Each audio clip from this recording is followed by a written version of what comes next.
Hello everyone, welcome back to one concept one video series. और आज की video में जो कंसेप्ट हम पिक करने जा रहे हैं वो है बेटा types of contract on the basis of validity. Yes, validity के ऊपर बहुत सारे बच्चों के क्वेश्चन रहता है कि सर कितने पार्ट में डिवाइड किया है, और अक्सर बच्चे ये वॉइड, वॉइडेबल, इलीगल इनमें कंफ्यूज रहते हैं। आज उसी कंफ्यूजन को हम बस करने वाले हैं।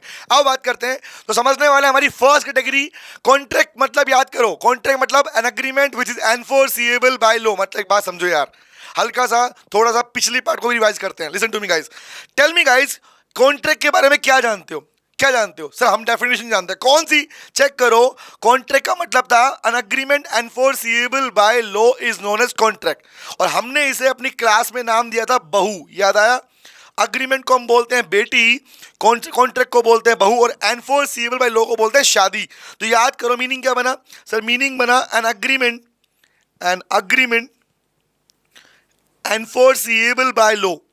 एनफोर्सिएबल का मतलब होता है भैया जिसे लॉ ने परमिशन दे दी, उसको बोलते हैं कॉन्ट्रैक्ट। रिमेंबर, ठीक है? बट सर हम चेक कैसे करेंगे? याद करो अग्रीमेंट बोले तो चेक करेंगे क्या ऑफर हुआ है। यस, ऑफर के बाद क्या हुआ? एक्सेप्टेंस के बाद क्या हुआ? कंसिडरेशन।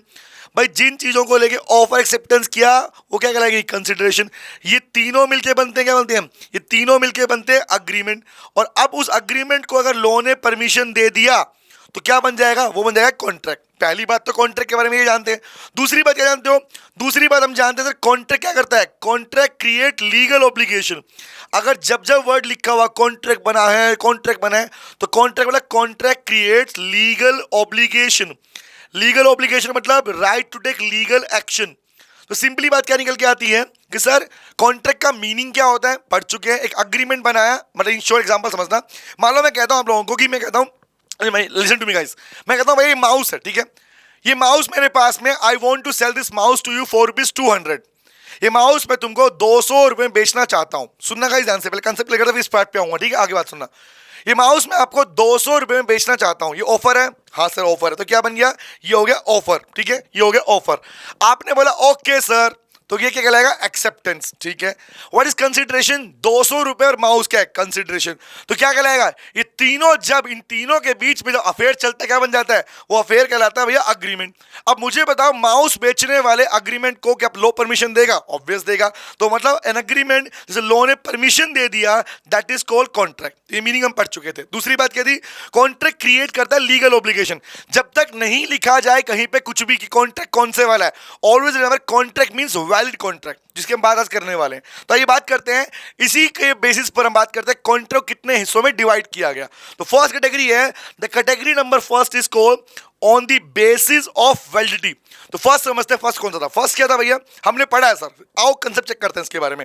वर्ड है हमारे पास में वैलिड कॉन्ट्रैक्ट। तो किसे कहा जाता है वैलिड कॉन्ट्रैक्ट? बोला एक contract which fulfils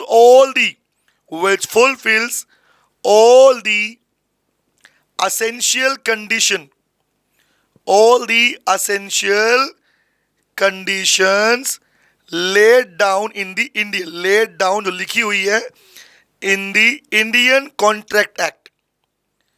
Indian contract act के अंदर जो सारी कंडीशन लिखी हुई हैं, किसके लिए? बोला वैलिड कॉन्ट्रैक्ट के लिए। मतलब याद करो lawful offer, lawful acceptance, intention to create legal relationship, lawful consideration, mutual consent, free consent, lawful object, possible perform, ये क्या है? ऑल दीज कंडीशंस, जो सारी की सारी कंडीशन लिखी हैं इंडियन कॉन्ट्रैक्ट एक्ट में for the valid contract. Contract को हम बोलते हैं बहू, वैलिड को बोलते हैं अच्छी बहू। तो बताओ ना, अच्छी बहू कब कहलाती है? कोई बहू अच्छी कब कहलाएगी? सिंपल सी बात है, जब उस बहू में वो सारे संस्कार होंगे।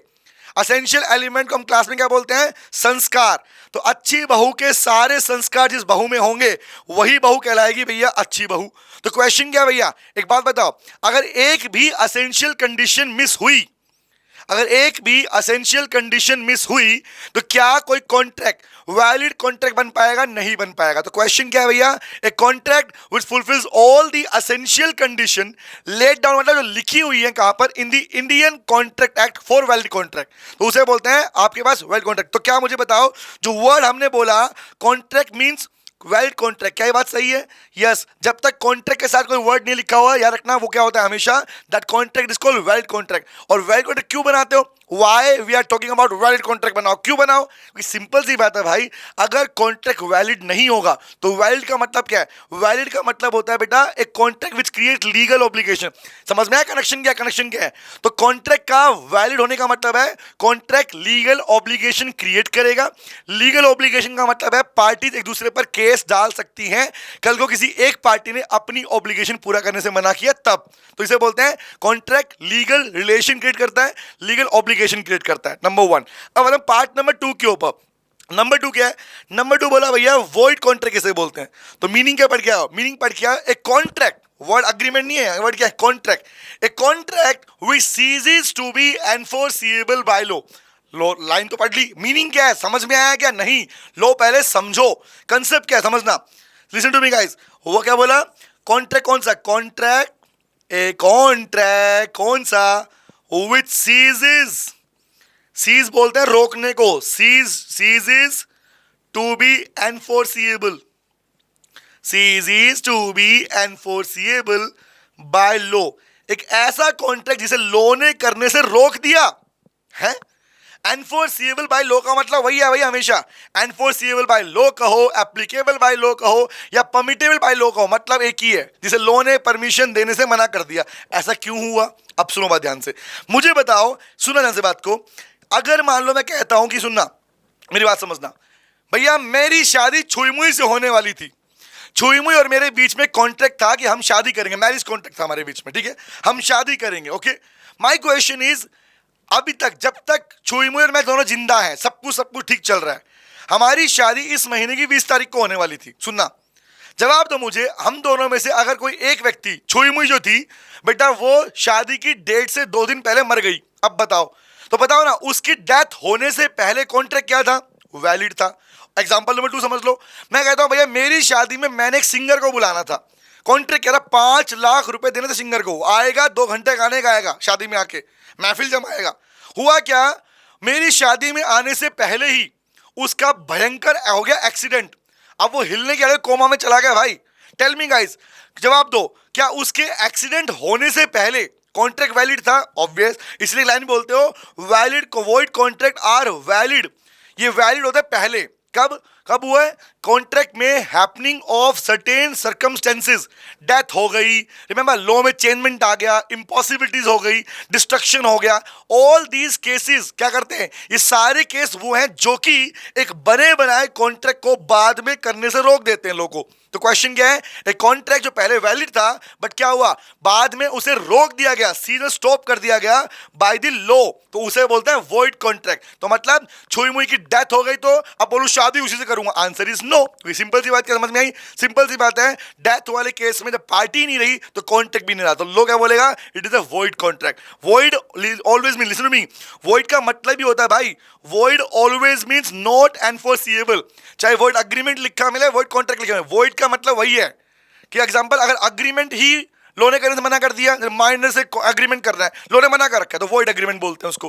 रिमेंबर, चांद तारे तोड़ के लेके आऊंगा, मैंने ऑफर दिया, रिमेंबर 1 लाख रुपए के लिए, ठीक है, आपने बोला एक्सेप्टेड, मैंने ऑफर दिया, आपने एक्सेप्ट किया, कंसिडरेशन भी था, बट चांद तारे तोड़ने वाला ऑफर एक्सेप्ट हो गया, कंसिडरेशन भी था, बन गया क्या? अग्रीमेंट। क्या लॉ उसे परमिशन देगा? नहीं दे, उसे बोलते हैं void agreement. But question is, शादी वाला कॉन्ट्रैक्ट, रिमेंबर सिंगिंग वाला कॉन्ट्रैक्ट, पढ़ाने वाला कॉन्ट्रैक्ट, क्या है? All these agreement are those agreement जिन लॉ परमिशन दे देगा, कॉन्ट्रैक्ट तो बन जाएंगे। लेकिन बताओ ना, कॉन्ट्रैक्ट तो बन गया but on happening of certain circumstances. कौन से केसेस सर? कब सीज हो गया? सीज हो गया क्योंकि भैया हो सकता है डेथ हो गई, हो सकता है जिसे कॉन्ट्रैक्ट किया था वो इंसॉल्वेंट हो गया, हो सकता है डिस्ट्रक्शन हो गया, जो सामान था वही नष्ट हो गया, हो सकता है लॉ में चेंज आ गया, कोविड याद है, कोविड लॉकडाउन लगा था, चेंज इन लॉ एक्सेट्रा। तो ये कौन से केस है गाइस? ये वो केस है जहां पर लॉ कॉन्ट्रैक्ट करने से मना कर देता है, तो उसे बोलते हैं वॉइड कॉन्ट्रैक्ट। तो ऑलवेज रिमेंबर, वॉइड कॉन्ट्रैक्ट पहले वैलिड ही होता है, बाद में on happening of these condition law उसे करने से मना करे, इसलिए वो बोलते हैं वॉइड कॉन्ट्रैक्ट बोलते हैं। क्लियर है? आगे बढ़ता हूं। अगला थर्ड वर्ड कौन सा? Third word is called sir voidable contract. Voidable में क्या है बोला, एक कॉन्ट्रैक्ट, कौन सा, an agreement which is enforce, meaning बोल रहा हूं, सुना था जो लीगल डेफिनेशन आपने पढ़ी हुई वो बता रहा हूं मैं आपको sir. An agreement which is enforceable by law, ये तो कोई सुना हुआ लगता है, कहां सुना था, agreement which is enforceable by law, contract को बोलते हैं भाई।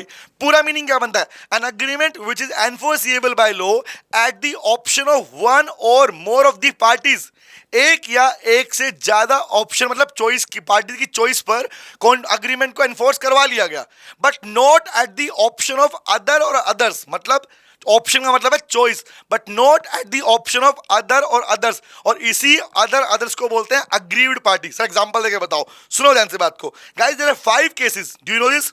अगर 5 केस कौन से हैं, फर्स्ट केस है भैया कोएर्सन, डरा धमका के आपकी सहमति ली गई। दूसरा अनड्यू इन्फ्लुएंस, आप और मैं ऐसे रिलेशन में थे जहां पर मैं आपकी विल को डोमिनेट करके आपसे अनफेयर एडवांटेज ले रहा हूं। नंबर 2, ये पूरा चैप्टर पढ़ते हो, फ्री कंसेंट के अंदर पढ़ते हो आप लोग। थर्ड कौन सा है, third is called fraud, any intention, any activity with intention to deceive, किसी को धोखा देने की इंटेंशन से किया गया काम फ्रॉड कहलाता है। फोर्थ मिस रिप्रेजेंटेशन, मैं कॉन्फिडेंट था अपनी स्टेटमेंट को लेके बट बाद में वो गलत प्रूव हो गई, रिमेंबर, उसे बोलते हैं miss representation. Fifth mistake, mistake का मतलब क्या था, गलती से मिस्टेक हो गई, नहीं, erroneous believe that something is true, मेरा विश्वास है, कौन सा वो भी एरोनियस मतलब गलत विश्वास है, कोई चीज ठीक है। तो guys there are 5 elements, listen to me guys, ये पांचों यानी पढ़ रहे हैं हम, आगे पढ़ेंगे।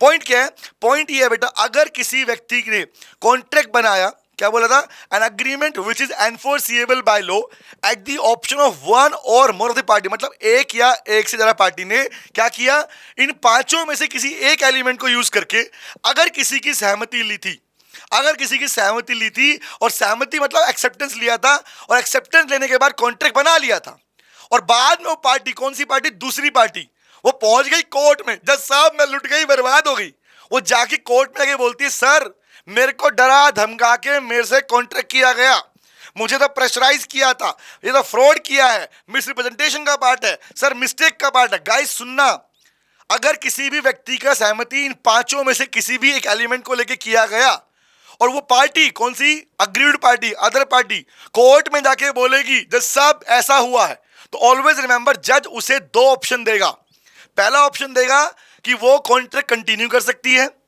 Resign, remember. नंबर 2, वो कॉन्ट्रैक्ट कैंसिल कर सकती है, और ऑलवेज रिमेंबर कॉन्ट्रैक्ट को कैंसिल करने का ऑप्शन दिया जाना ही, अग्रीड पार्टी को कॉन्ट्रैक्ट का ऑप्शन कैंसिल करने का ऑप्शन दिया जाना ही कहलाता है बेटा, ध्यान से पढ़ा, वॉइड एबल, ध्यान से पढ़ा बेटा, क्या लिखा है, it is not void able, it is void able, कि वॉइड हो सकता है at the option of agreed party. Meaning क्या है, वॉइड मतलब लो, अगर वो मना कर देगा, कैंसिल कर देगा, तो परमिशन उसको करेगा, हटा देगा, मतलब इन शॉर्ट सर सिंपल सी बात ये है, अगर ऐसा कॉन्ट्रैक्ट जहां पर अग्रीड पार्टी की चॉइसेस पर जो उसे ऑप्शन मिलता है, जैसे ऑप्शन मिलेगा, जैसे अग्रीड पार्टी को ऑप्शन मिला, चॉइस मिली कैंसिल करने का, that is called voidable contract, उस दिन ही बोलते हैं वॉइडेबल कॉन्ट्रैक्ट। तो एक्चुअल मीनिंग ये होता है इसका। तो मीनिंग क्या हुआ, एग्जांपल समझ लो, एग्जांपल दूं, मैंने तुम्हें गन पॉइंट पर, मेरे पास बंदूक थी, मैंने गन पॉइंट पे तुम्हारे माथे पे लगाई बंदूक, और बोला ले काम कर, अपनी प्रॉपर्टी मेरे नाम लिख, कैसे लिख, अपनी 5 करोड़ की प्रॉपर्टी 50 लाख में मुझे बेच, मुफ्त में नहीं, कोई कंसिडरेशन चाहिए, मेरे को पता है लोगों के बारे में, ठीक है, सुनना, 50 लाख में अपनी प्रॉपर्टी बेच, ऑफर दिया मैंने, डरा दम, और क्या सहमति कैसे ली, आपने कर साइन कर, एक्सेप्टेड, कैसे, डर के मतलब कोएर्सन के थ्रू। अब क्या हुआ, ऑफर था, एक्सेप्टेंस था, कंसिडरेशन था ना, 50 लाख प्रॉपर्टी, तो मतलब क्या बन गया अग्रीमेंट। बट हुआ क्या, अग्रीमेंट तो बन गया, क्या लोगों को पता अभी तक नहीं पता, कोर्ट को सपने आ रहे हैं, नहीं आ रहे, तो क्वेश्चन इज ये अग्रीमेंट क्या हो गया, ये अग्रीमेंट बन गया कॉन्ट्रैक्ट। अब क्वेश्चन ये है, हमारे बीच में कॉन्ट्रैक्ट बन गया, 50 लाख और प्रॉपर्टी मेरी हो गई, अब तुम पहुंच गए कोर्ट में, जज साहब मैं लुट गया, बर्बाद हो गया, नितिन सर आए थे, अपना नाम लो मामा बता रहे थे, और उन्होंने क्या किया, उन्होंने डरा धमका के मुझसे कॉन्ट्रैक्ट किया। तो जैसे जज ये बात सुनेगा, उसे बोलेगा, कौन बोलेगा, आप कौन हो, अग्रीड पार्टी, मैं कौन हूं, वो पार्टी जिसने किया है काम, रिमेंबर, याद है। तो पॉइंट क्या बना, लो तुम्हें ऑप्शन देगा कि you can cancel the contract, और तुम्हें ऑप्शन मिलना ही कहलाता है बेटा कॉन्ट्रैक्ट इज वॉइडेबल। अगर तुमने कैंसिल वाला मोड चूज कर लिया, दैट सिंपली मींस कॉन्ट्रैक्ट क्या हो गया, अब हो गया वॉइडेबल बेटा। क्लियर हो गया? ये बना थर्ड कैटेगरी हमारे पास में। अगला कौन सा है? The next is called guys illegal contract. अगला कौन सा है? Illegal contract. इलीगल में दो केस पढ़ते हो। पहला ए कॉन्ट्रैक्ट, हालांकि इलीगल कॉन्ट्रैक्ट जैसा वर्ड होता ही नहीं है, ध्यान रखना। पता नहीं इंस्टीट्यूट ने क्यों लिखा है, एक्चुअली इलीगल एग्रीमेंट होता है। पहले सही लिखता था इंस्टीट्यूट, पता नहीं क्या क्यों लिखता है, इलीगल एग्रीमेंट होता है, बट लिखा है कॉन्ट्रैक्ट। ठीक है, पढ़ लेते हैं सुनना ध्यान से। इलीगल एग्रीमेंट का मतलब क्या होता है? कॉन्ट्रैक्ट नहीं, इलीगल एग्रीमेंट है। अब बोला सर एग्रीमेंट है टाइप कॉन्ट्रैक्ट लिख रहे हो, भैया सही, बेशक कॉन्ट्रैक्ट कैटेगरी इसमें आती है, ध्यान रखना, वो वाली पॉइंट समझना। इलीगल का मतलब क्या होता है? इलीगल का मतलब होता है सर एक ऐसा अग्रीमेंट जिसे लॉ ने करने से मना किया है, which is forbidden by law. Forbidden बोलते हैं मना किया है, फॉरबिडन बाय लॉ। ध्यान से पढ़ना, word forbidden word not enforceable same होता है। यस, फॉरबिडन बाय लॉ मतलब जिसे मना किया है, नॉट एनफोर्स मतलब मना किया है। तो मतलब forbidden by law and also punishable, जिसके लिए पनिशमेंट है अंडर दी बीएनएस। अब आईपीसी नहीं बोलोगे, अब आएगा भारतीय न्याय संहिता। इंडियन पिनल कोड जो था पहले ब्रिटिश का बनाया, वो हट गया है बेटा, अब बन गया बीएनएस। तो दो पॉइंट क्या निकले? ऐसा कोई भी अग्रीमेंट जिसे लॉ ने करने से मना किया और जिसके लिए पनिशमेंट है, जेल होगी भाई, ऐसे अग्रीमेंट को बोलते हैं इलीगल कॉन्ट्रैक्ट। एग्जाम्पल मुझे बता, सुनना ध्यान से। मैंने तुम्हें ऑफर दिया कि मैं तुम्हें 2 लाख रुपए दूंगा, अपने पड़ोस में दंगे कराओ। दंगे करने के लिए मैंने तुम्हें, सोशल अनरेस्ट के लिए मैंने तुम्हें 2 लाख रुपए देने का ऑफर दिया। चेक करो क्या ऑफर है? हाँ सर ऑफर तो है। आपने बोला करवा देंगे, एक्सेप्टेंस है, होगा एक्सेप्टेंस। कंसिडरेशन है, हाँ 2 लाख रुपए और दंगे की सर्विस, क्या बन गया? बन गया अग्रीमेंट। तो जवाब दो, क्या लॉ इस अग्रीमेंट को एनफोर्स करेगा क्या? नहीं सर। जब ये आपके पास में एनफोर्स ही नहीं होगा तो क्या ये परमिशन एनफोर्स ही नहीं, कॉन्ट्रैक्ट बनेगा? नहीं बनेगा। इसलिए मैंने क्या बोला वर्ड, या अग्रीमेंट वर्ड आना चाहिए, बट कोई बात नहीं, इंस्टीट्यूट ने लिखा कॉन्ट्रैक्ट, कोई दिक्कत नहीं। सुनो ध्यान से बात को। तो पॉइंट क्या है? एक ऐसा अग्रीमेंट जिसे लॉ ने करने से मना किया है, मना किया मतलब वॉइड है, और जिसके लिए पनिशमेंट भी है, जेल भी जाओगे। जब ये दोनों condition, listen to me guys, जब ये दोनों कंडीशन सेटिस्फाई होती है तभी किसी अग्रीमेंट को बोलते हो आपके इलीगल अग्रीमेंट। तो जो वर्ड बोलते हो ना कि all illegal agreements are void, याद आया? All illegal agreements are void agreement. वो क्यों बोलते हो पता है? वो आप इसलिए बोलते हो बेटा क्योंकि हमें वर्ड लिखा है फॉरबिडन बाय लॉ। फॉरबिडन का दूसरा मीनिंग होता है नॉट एनफोर्सिबल बाय लॉ, मतलब लॉ जिसे परमिशन ना दे, लॉ जिसे परमिशन है उसे फॉरबिडन बोलते हैं। तो मीनिंग क्या निकला? फॉरबिडन बाय लॉ, मना किया, इसीलिए वो क्या कहलाता है? इसीलिए कहलाता है वो बेटा void agreement. Is it clear? तो वर्ड क्या था? All illegal agreements are void because of forbidden. दूसरा word, but all void agreement are not illegal. Simple सी बात है, सारे अग्रीमेंट वॉइड जो है, वॉइड अग्रीमेंट है, जरूरी थोड़ी पनिशमेंट जेल भी होगी वहां पे। माइनर से अग्रीमेंट कर लिया, जेल हो जाएगी? नहीं होगी। चांद थोड़ा अग्रीमेंट किया, जेल होगी? जेल नहीं होगी। तो पॉइंट इज जहां पे पनिशमेंट नहीं है वो वॉइड है खाली, बट जहां पनिशमेंट भी आ गई वो इलीगल है। Is it clear guys? तो 1 2 3 4 कौन सा? वैलिड, वॉइड कॉन्ट्रैक्ट, वॉइडेबल और इलीगल। लास्ट कौन सा है? लास्ट हमारे पास कैटेगरी में कौन सा है? इस कैटेगरी का पार्ट हमारे पास में है सर अनएनफोर्सिबल कॉन्ट्रैक्ट। किसे बोलते हैं भाई? सुनना, किसे बोलते हैं? बोले एक ऐसा कॉन्ट्रैक्ट, आप मीनिंग पढ़ा आप लोगों ने, a contract which is good in substance. मैं बोल रहा हूँ लीगल डेफिनेशन क्या पढ़ी आप लोगों ने? A contract which is good in substance. Sir ये क्या बोला मैंने? गुड इन सब्सटेंस क्या होता है? गुड इन सब्सटेंस, गुड, बच्चे वर्ड ही नहीं पढ़ते भैया। Good in substance but due to some technical defect, due to some technical, machine नहीं है यहाँ पे, technical defect can not be enforceable, can not be enforceable by law. तो मीनिंग क्या बना? आपने पढ़ा है भैया एक contract is good in substance. Substance का मतलब होता है बेटा subject matter. Listen to me sir, क्या बोला आपने? सब्सटेंस मतलब बोलते हैं essential elements of valid contract. अच्छा ये मतलब है इसका? Yes, essential elements of valid contract को बोलते हैं सब्सटेंस। तो लॉ ने बोला एक ऐसा कॉन्ट्रैक्ट जिसमें सारे असेंशियल एलिमेंट हैं, तो क्या होना चाहिए? वो वैलिड होना चाहिए, है ना? ऑब्वियस सी बात है। जिसमें सारे अच्छी बहू के संस्कार हैं, वो क्या होना चाहिए? अच्छी बहू होनी चाहिए। तो क्वेश्चन, सारे असेंशियल एलिमेंट हैं, लेकिन क्या बोला? Due to some technical defect. Technical defect का मतलब मशीनरी नहीं है। टेक्निकल डिफेक्ट का मतलब हमारे देश में लॉ है बेटा, एक्ट का नाम है द लिमिटेशन एक्ट। नाम क्या है? द लिमिटेशन एक्ट, जो बताता है भैया लिमिट के बारे में कि क्या कर पाओगे क्या नहीं कर पाओगे, ये नहीं करोगे वो नहीं करोगे। एग्जांपल, इंडिया में 3 साल के बाद केस नहीं डाल सकता। अगर आपने केस नहीं फाइल किया 3 साल के अंदर तो केस नहीं डाल पाओगे। रिमेंबर, आपके पास में लोन है वो टाइम बार्ड हो जाएगा, 3 साल मूवेबल प्रॉपर्टी और 12 साल इमूवेबल। आगे पढ़ने वाले हो कंसिडरेशन पार्ट में। माई पॉइंट इज क्या है, एक कॉन्ट्रैक्ट जो सब्सटेंस वाइज मतलब सब्जेक्ट उसमें सारे एसेंशियल एलिमेंट थे, बट लिमिटेशन एक्ट की डिफेक्ट की वजह से लॉ ने उसे करने से मना कर दिया। अच्छा एग्जांपल दो, एग्जांपल सुनो, बात करना। मैं कहता हूं भैया कंपनी, वर्ड क्या बोल रहे हैं, कंपनी। तो कंपनी एक्ट में लिखा हुआ है, ये क्या पढ़ रहे हो, ये कॉन्ट्रैक्ट एक्ट। तो कॉन्ट्रैक्ट अलग है, कंपनी अलग है, बट कंपनी एक्ट में लिखा हुआ है कंपनी क्या कर सकती है क्या नहीं कर सकती, all the power and limitation company क्या कर पाएगी क्या नहीं कर पाएगी, वो लिखी कंपनी के मेमोरेंडम ऑफ एसोसिएशन के अंदर।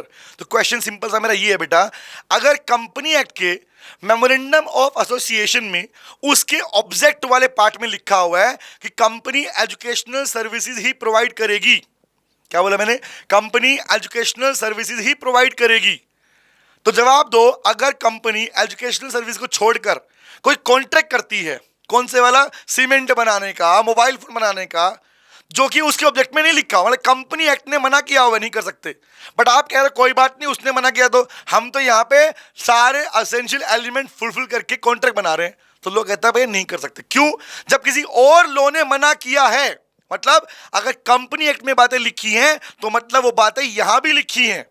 तो जब किसी और एक्ट के अंदर मना किया गया है उसे बोलते हैं टेक्निकल डिफेक्ट। जब किसी और एक्ट ने मना किया है तो इंडियन कॉन्ट्रैक्ट एक्ट में वो वैलिड नहीं होगा, बेशक तुम सारे एसेंशियल एलिमेंट फुलफिल कर लेना, इसी को बोलते हैं लो उसे एनफोर्स नहीं करेगा, दैट इज कॉल्ड अनएनफोर्सेबल कॉन्ट्रैक्ट। बोलो बोलो बोलो, क्या ये first category that is called on the base of validity clear हो गया?